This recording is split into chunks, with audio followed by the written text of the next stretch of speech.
شکریہ. السلام علیکم ورحمۃ اللہ تعالیٰ وبرکاتہ. احمدک یا اللہ والصلاة علی نبیہ المصطفیٰ.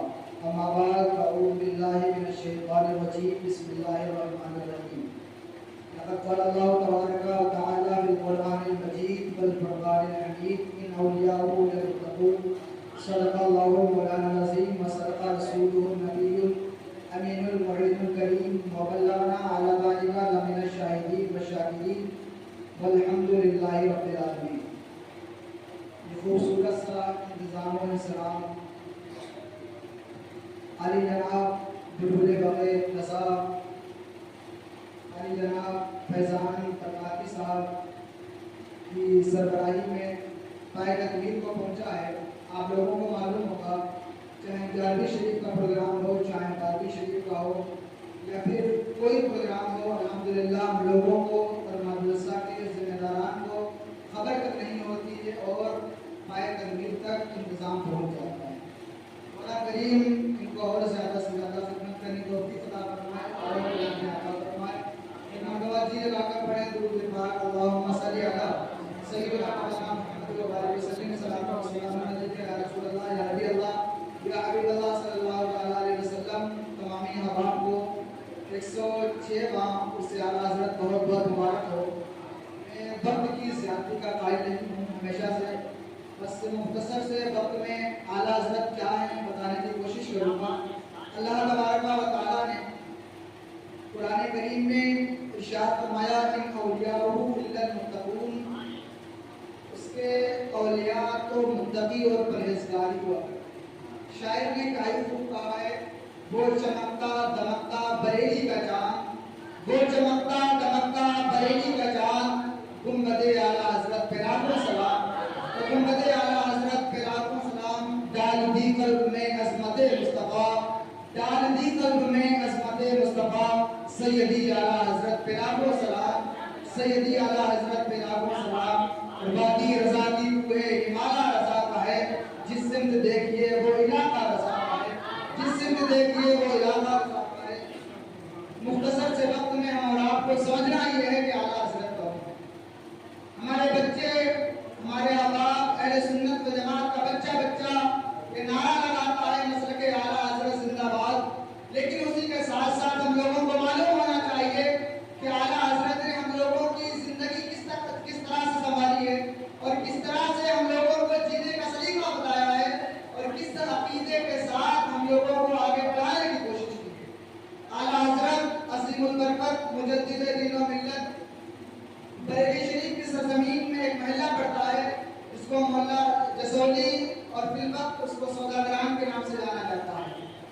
سن 1272 ہجری 10 شوال المکرم بمطابق 14 جون 1856 کو آپ شہر بریلی میں پیدا ہوئے اور اللہ تبارک و تعالیٰ نے آپ کو وہ وظیفہ عطا فرمایا کہ جیسے جیسے آپ گروتھ پاتے گئے، جیسے جیسے آپ بڑھتے گئے اور آپ کی بسم اللہ خوانی ہوئی، بچپن ہی سے آپ کا ذہن اتنا تیز تھا کہ سامنے والا حیران رہ جاتا تھا کہ ہماری گفتگو کسی انسان سے ہو رہی ہے یا کسی جنات سے ہو رہی ہے. استاد صاحب پڑھا رہے ہیں، ہمارا بچہ کہیں پڑھنے کے لیے جاتا ہے، اس کو جو استاد پڑھاتے ہیں اس کو دہرانے کا سلیقہ نہیں آتا ہے. استاد صاحب نے شروع کیا، بیٹا پڑھو الف با تا سا. آپ پڑھتے گئے لام میم تک پہنچ گئے. جیسے ہی دوبارہ سے استاد صاحب نے کہا پڑھو لام الف، اعلیٰ حضرت خاموش ہو جاتے ہیں. پھر دوبارہ کہتے ہیں، اعلیٰ حضرت ارشاد فرماتے ہیں ابھی آپ نے پہلے شروع میں پڑھوا دیا الف، بیچ میں لام پڑھوا دیا، یہ دوسری مرتبہ لام الف لانے کی کیا بات ہے، آخر اس کو کیوں لایا جا رہا ہے. استاد صاحب کہنے لگے کہ نہیں پڑھو، میں بتا رہا ہوں. آپ خاموش ہو جاتے ہیں. یہی ماجرا جو ابھی بچپنے کا تھا، آپ کو والد محترم بھی دیکھ رہے تھے. آپ سامنے آتے ہیں کہ بیٹا اعتراض تو تمہارا درست ہے اور صحیح ہے کہ جس الف کو تم نے ابتدا میں پڑھا تھا، شروعات میں پڑھا تھا، وہ در حقیقت الف نہیں تھا بلکہ وہ حمزہ کی شکل تھی. تو پھر آپ اعتراض کرتے ہیں کہ آپ نے جو لام لے کر کے آئے ہو تو اس سے پہلے ابتدا کی بنیاد پر لام لائے ہو. تو لام سے پہلے میم الف کہہ دیتے، الف پڑھنے میں آ جاتا، یا پھر سین الف کہہ دیتے پڑھنے میں آ جاتا. تو آپ نے ارشاد فرمایا، آپ کے والد نے